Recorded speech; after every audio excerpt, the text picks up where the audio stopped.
Good evening, CLC family. It's Wednesday evening and it's been a chilly week thus far.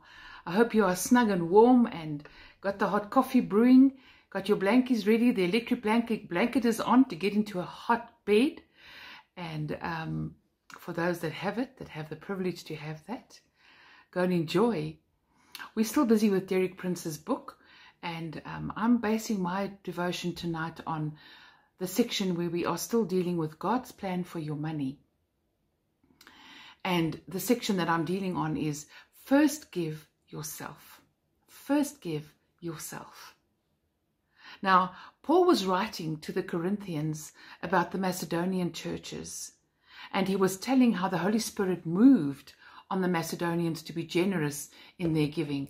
Now, life is not, your relationship with God is not just about giving money. It's also about giving yourself. Giving yourself.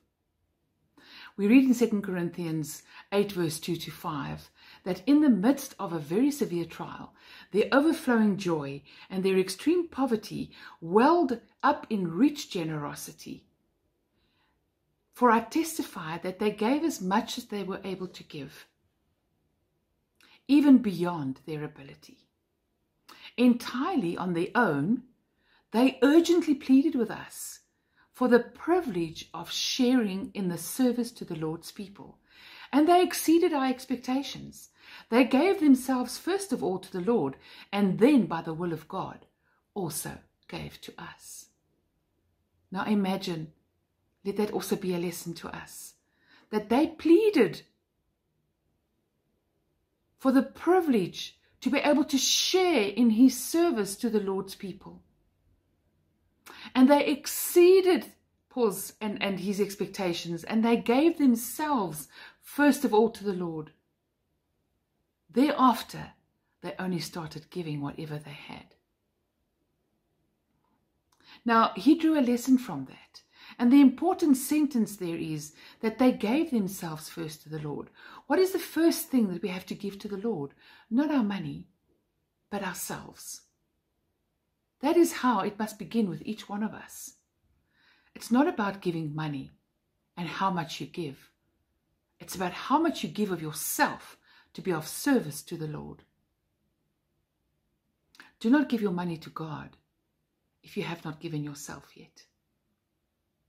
If you want the blessing of God and the favor of God, give yourself to God first. The important sentence that he focuses on is about self, giving yourself first.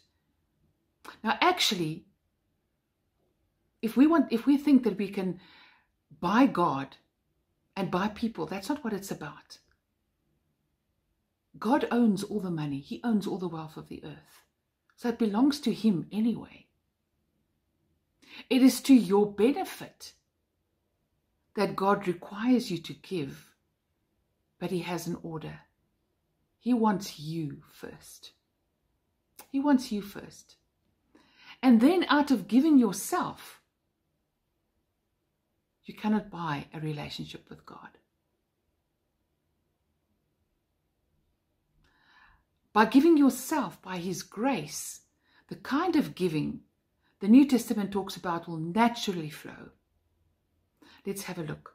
Paul commends members of the Macedonian church for their generosity.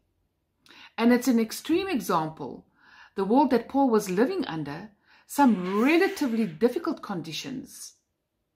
He says that the severe ordeal of affliction that Paul describes in verse 2 might have been a famine or an epidemic or a disease, something like we're going through at the moment. The Macedonian churches were located in a rather far out area, like our rural areas. That's where they were placed. At an out-of-the-way location. And the material things like the cities of Corinth were not part of their day-to-day living. But Paul sees something valuable in their reaction to his request for support for the struggling church of Jerusalem. The Macedonians couldn't wait to give their financial support. Even though they were facing difficult circumstances all around them, just like we are at the moment. They gave as much as they could, even more than they were comfortable to give. Paul still begged for the chance to give more. In verse 5, Paul says, very significant, they gave themselves first to the Lord, and then they gave to us. What an example. Faced with challenging circumstances, the Macedonians turned to the Lord first, and they listened. Rather than pulling out their credit cards, looking at their bank balances, can we give? Can we afford to give? This church, all they want is just money, money, money, money. No, they turned to God and they asked God for guidance. They put their faith first where their wallet had been. And because of the strength of their commitment, they couldn't wait to share what God had given them. Even though it was far less in monetary terms than what had been given to the Corinthians.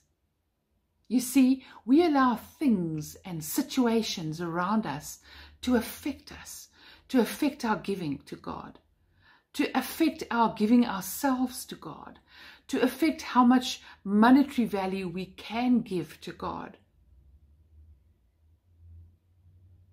Let's learn from this. The key to finding God's will, and that includes God's will for your money, is offering yourself as a living sacrifice. That means making yourself totally and unreservedly available to God for His service. When you do that, your mind is renewed by the Holy Spirit and you begin to think in a different way.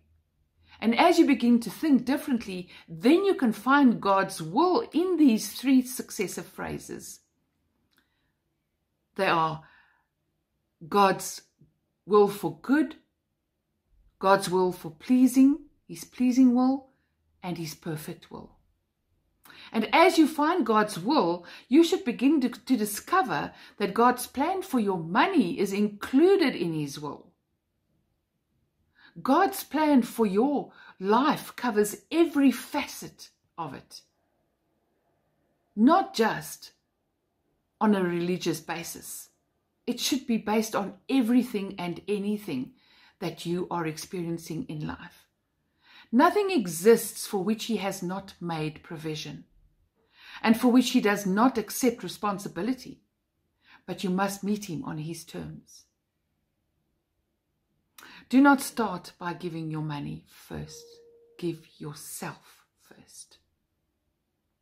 Present yourself and all that you are to the Lord as a living sacrifice on the altar of His service. And then your mind will begin to grasp the fullness of God's provision and His plan for you and your life. There's a song that I want to end off with tonight. And it says, here I am, down on my knees again, surrendering all, surrendering all. So like a rushing wind, Jesus, breathe within. Lord, have your way. Have your way in me. And that's my prayer.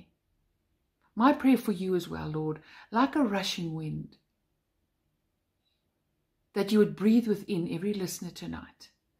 And that you will have your way in their lives, in your life tonight. So stay blessed. I hope this blessed you. Stay safe. And until next time, God bless. Shalom.